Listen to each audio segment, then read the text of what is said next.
Mga katrops, welcome back ulit sa aking channel, Sports React PH.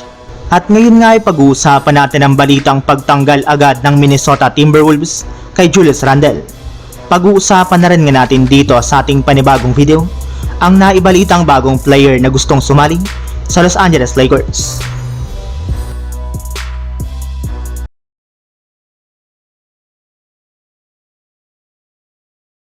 Alam naman nga po ninyo mga katrops na napakalayo nga po talaga ng performance ng Minnesota Timberwolves ngayong season kumpara last year.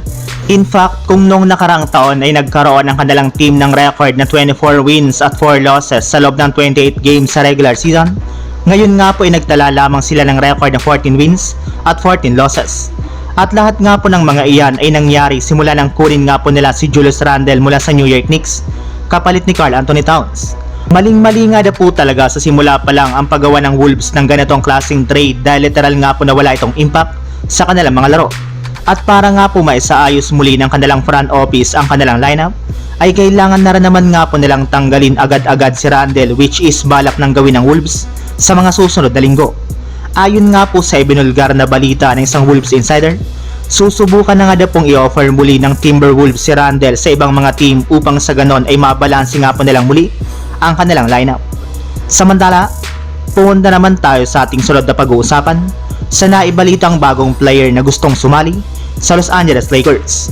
Base nga po mga katrop sa pinakahuling inilabas na balita ng mismong Lakers insider na si Jovan Buha, may pagkakataon na nga na po sana si Rob Pelinka na makuha si Jonas Valanciunas simula na maging official na available ito sa trade ng nagdaang December 15.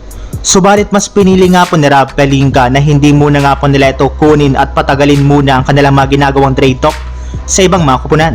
Nagdadalawang isip para naman nga po ang kanilang team kung worth it nga ba na isakripisyo dito ang dalawang future second round pick na siyang hinihinging kapalit ng Washington Wizards.